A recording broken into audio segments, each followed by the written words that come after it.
Ei, ministro de louvor, vem ler o Novo Testamento comigo. O tema de hoje é: você está se achando demais. Vamos falar sobre o jovem rico aqui. Como eu trago algumas aplicações para a minha vida e eu creio que tem muito a ver com você também. Seja muito bem-vindo. Nós estamos aqui em uma campanha de leitura do Novo Testamento. Começamos no dia 13 de outubro, vamos até o dia 31 de dezembro, tá bom? Sejam todos bem-vindos. É uma live de 15 minutos, de 7h30 a 7h45. Você que está nos acompanhando aí no YouTube ou no Spotify, já pega esse link, já compartilha. Você que está me acompanhando aqui no Instagram, gravado, já pega o link, compartilha. Você que está ao vivo comigo, dá para compartilhar ainda, tá bom? Olha o aviãozinho aí, ó, manda para a galera. Sejam todos bem-vindos. Marcelo, Kelly, Rebeca, Vivi, Rani, Paulo, Cíntia. Gente, como é bom estar com vocês. Como é bom estar aqui de segunda a sexta, compartilhando do Evangelho. Segunda a sexta, 15 minutos, falando do amor de Deus, da graça de Deus, e principalmente para ministros de louvor. O meu foco aqui é principalmente falar com o ministério de louvor. É claro que o assunto que eu trago aqui serve para os cristãos, de modo geral. Então, ainda que você não seja do ministério de louvor, é importantíssima a sua participação aqui. Agora eu quero te pedir uma coisa. Compartilhe esses conteúdos que você tem recebido aqui com a galera do Ministério de Louvor da sua igreja. O alvo, a minha meta aqui, é chegar no Ministério de Louvor, porque eu tenho um desejo muito grande de fazer com que essa galera aprenda mais de Deus, aprenda mais da Bíblia, aprenda mais do Evangelho.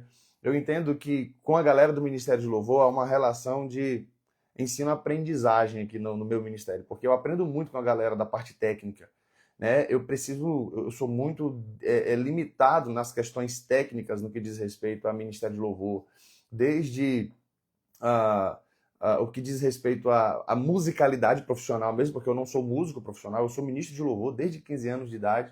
Eu entendo como funciona, como ministrar, como conduzir, como escolher boas funções a partir do curso de teologia que eu fiz.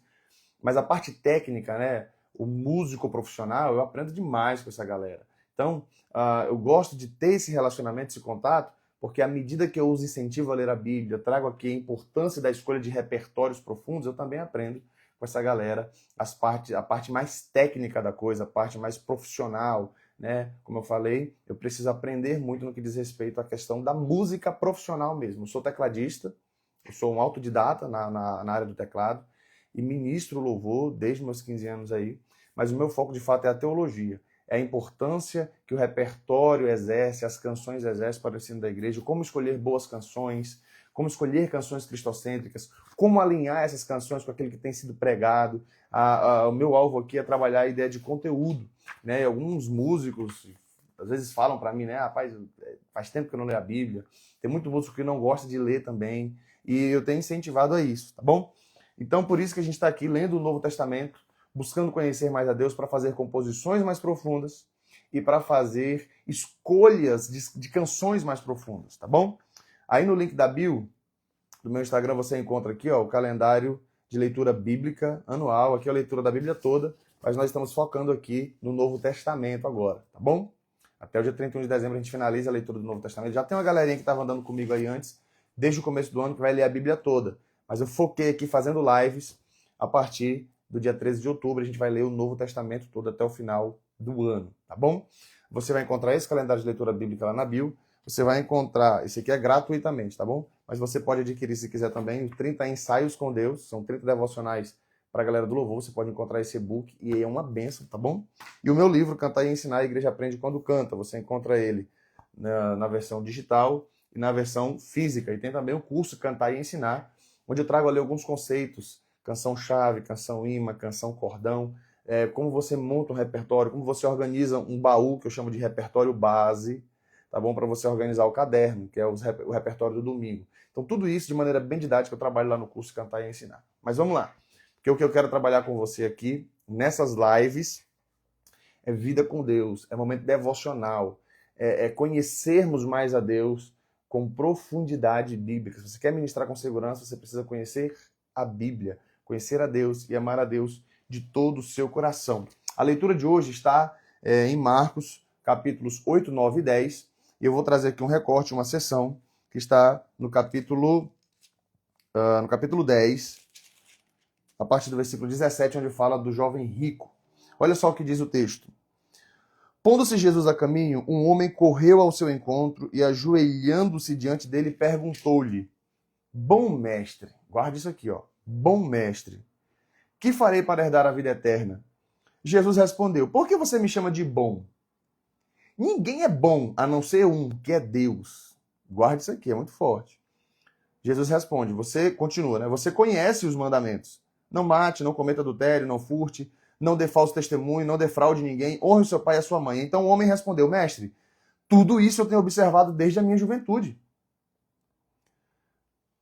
E Jesus, olhando para ele com amor, disse, só uma coisa falta a você. Vá, venda tudo que tem, dê o dinheiro aos pobres e você terá um tesouro no céu. Depois venha e siga-me. Ele, porém, contrariado com esta palavra, retirou-se triste, porque era dono de muitas propriedades. E aí Jesus então fala sobre a dificuldade, né, de alguém que ama as riquezas entrar no reino dos céus.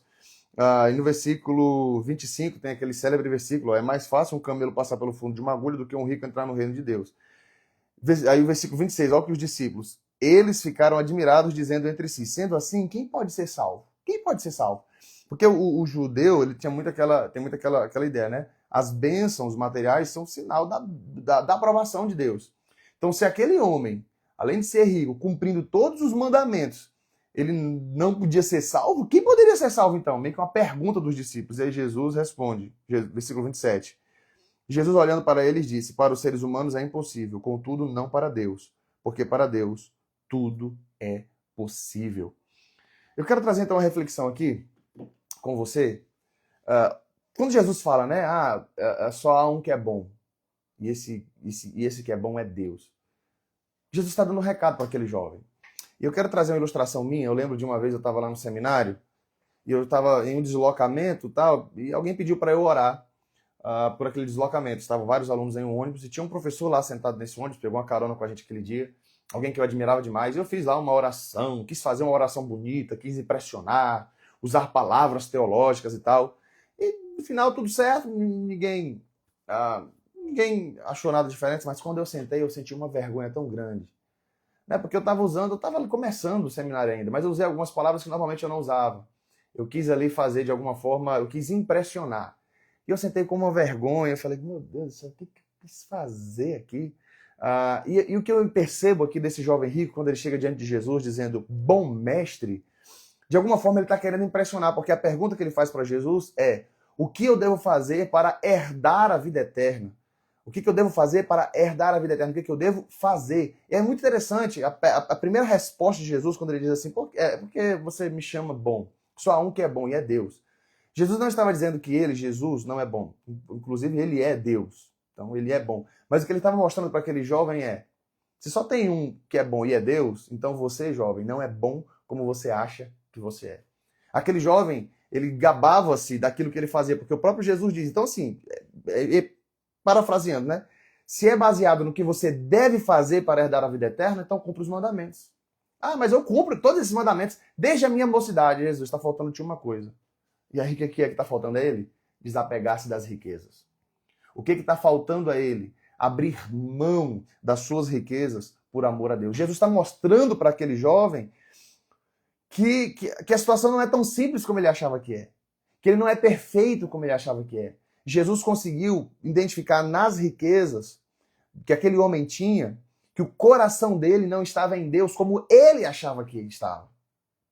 É impossível a um rico entrar no reino de Deus, como Jesus está mostrando aqui, é aquele que ama as riquezas, que tem apego às riquezas. E talvez para você não seja bens materiais, mas do que você tem dificuldade de abrir mão por amor a Jesus?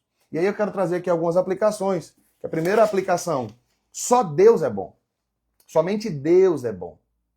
No sentido de salvação, não há ninguém que faça o bem, todos se extraviaram, fizeram-se juntamente inúteis. Por isso que quando os discípulos chegam para Jesus e perguntam, quem poderá salvar-se então? A resposta de Jesus é, para o homem isso é impossível, mas para Deus tudo é possível.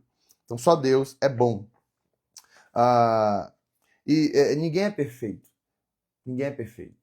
A gente está em constante aprimoramento. Jesus vai dizer em outro momento, se vocês, sendo maus, sabem dar coisas boas aos vossos filhos, quanto mais o vosso Pai Celestial. Então a gente não é bom. Tá bom? E se você está se achando demais aí, é para você e para mim, muitas vezes. A gente está se achando demais, muitas vezes.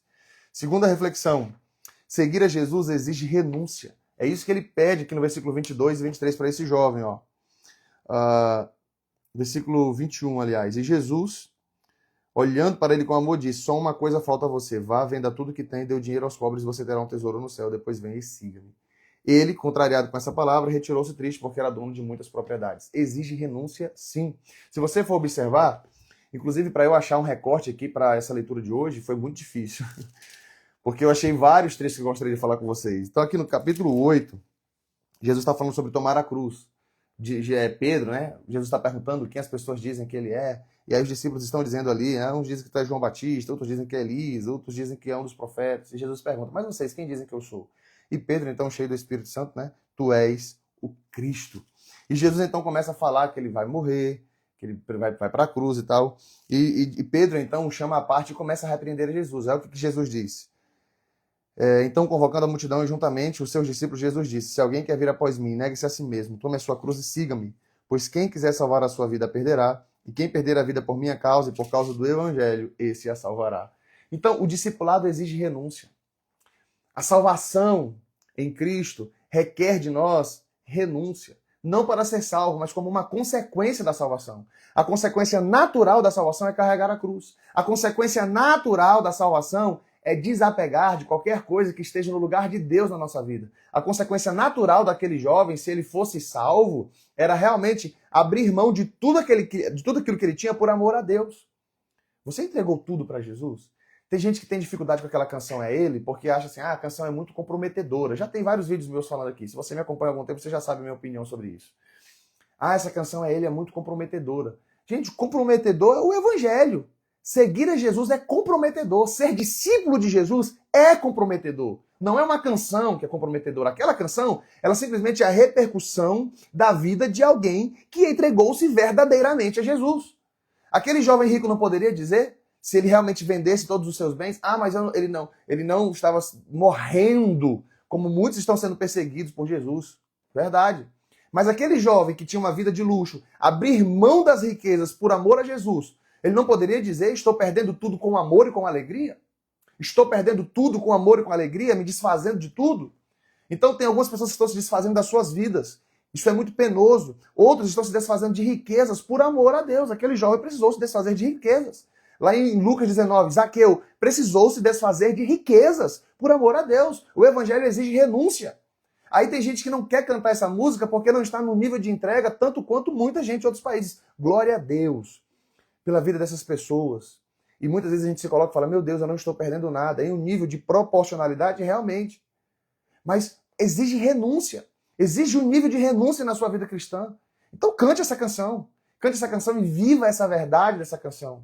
Porque a hipocrisia maior não é cantar essa canção. A hipocrisia maior é não viver o evangelho, uma vez que nós dizemos que somos servos de Deus. Às vezes a gente está se achando demais, sabe?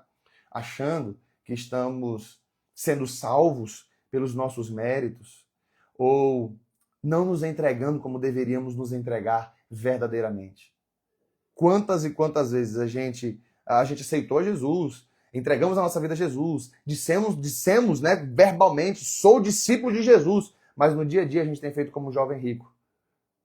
Quando somos lembrados do que precisamos abrir mão, a gente tem saído triste, dizendo, não sou capaz de cantar essa música, não sou capaz de fazer isso, não sou capaz de fazer aquilo. Será que então a gente não está dizendo assim, realmente é difícil ser discípulo de Jesus, não consigo ser discípulo de Jesus? A gente precisa refletir sobre isso. Mas é pela graça. É pela graça.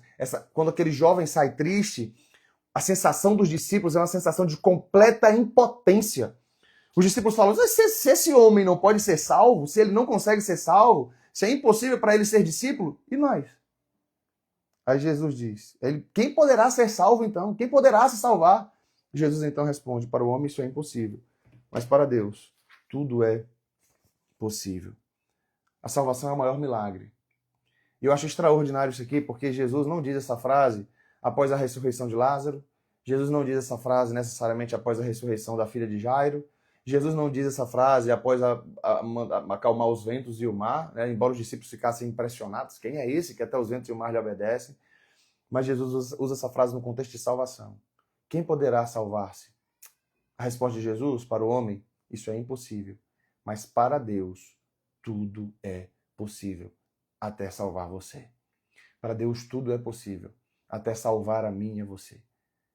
Ah, como diz aquela canção, né? Cristo move as montanhas e tem poder para salvar. Eu acho isso muito legal. Cristo move as montanhas, é como, não sei se era isso que tinha na cabeça do compositor, mas na minha mente é isso, né? Cristo move as montanhas e faz muito mais. Ele tem poder para salvar. A salvação é o maior milagre. Para Deus, tudo é possível. Para Deus, tudo é possível, até salvar a mim e a você. Você pode colocar isso aí nos comentários? Para Deus, tudo é possível, até salvar a mim. Para Deus, tudo é possível, inclusive me salvar. Para Deus, tudo é possível, inclusive me salvar. Ele me salvou, ele salvou você. Por isso, não tem por que a gente se achar demais. Só Deus é bom e a gente precisa descansar e confiar nele. Por isso, escolha o máximo possível de canções para o seu repertório que fale da graça de Deus, que fale da cruz de Jesus, que fale da nossa condição de miserável pecador. Nós necessitamos dele. Tem uma canção minha, você pode procurar aqui, aí no Spotify, Natan Bezerra. São 2 canções, uma é a Salvação pela Graça. Eu tenho um EP aí no Spotify com 6 canções, mas tem uma canção chamada Salvação é pela Graça e tem outra canção chamada Romanos 5. A salvação é pela graça, eu vou falar que é única e exclusivamente, a salvação é pela graça de Deus. Tudo aquilo que eu falei aqui de maneira resumida em uma canção, você vai gostar demais. Anote aí, salvação é pela graça, Natan Bezerra. Coloque lá no Spotify ou no meu canal no YouTube, você ouve. Mas tem uma outra que eu divulgo pouco ela, que ela é Romanos 5, que ela diz assim, ó. Eu caí, não só me machuquei, eu morri quando abandonei. Mas como disso eu sei, quem me revela... Olha só. Quem me revela é a lei. De manhã é difícil, né? Em Adão eu caí, miserável me tornei. Agora, ó. Veio a lei para que a ofensa abundasse e o meu pecado em Adão de fato se mostrasse. Eu não sou um coitadinho, sou miserável pecador. Sei que não sou um inocente, então socorro, meu Senhor. Aí o refrão. Graça, graça, superabundou a graça. E aí tem o refrão, continua, repito. Mas é isso. A gente precisa reconhecer que nós não somos bons como achamos que somos. Nós somos maus, nós somos pecadores, nós caímos, mas somos alcançados pela graça de Deus, santificados por Ele e adotados como filhos, levados para dentro do seu lado, dentro da sua casa. Por isso, cante a graça de Deus. Evidencie a sua impotência, a sua limitação, o seu pecado. É por isso que eu evidencio tanto isso, porque quanto mais compreensão do meu pecado, eu tenho compreensão da graça e do amor de Deus. Era isso que aquele jovem rico estava precisando ter, um choque de realidade. Ele se achava bom demais. Ah, eu faço tudo isso. O que eu ainda devo fazer para herdar a vida eterna? Você faz tudo isso, tá? Mas teu coração está nas riquezas. Aquele jovem precisou dessa... Não sei se depois ele veio, se depois ele se tornou um discípulo de Jesus. Mas aquele jovem teve um choque de realidade. Não é o seu mérito. Não é o que você faz. É Jesus. Para o homem, salvar-se é impossível. Mas para Deus, tudo é possível. Até salvar a mim e a você. Ele nos salvou. Ele nos alcançou. Se essa mensagem falou teu coração, se esse devocional de hoje falou teu coração, pega esse link, compartilhe com a galera do louvor, compartilhe com os jovens da sua igreja, compartilhe aí com o grupo da sua igreja, compartilhe com seus amigos, tá bom? Deus te abençoe. A gente volta agora segunda-feira. A gente aqui é de segunda a sexta, então aqui encerra. Segunda-feira eu volto com você, 7h30 da manhã. Vamos refletir mais na palavra de Deus. Continue fazendo a leitura. Que Deus te abençoe em nome de Jesus. Valeu!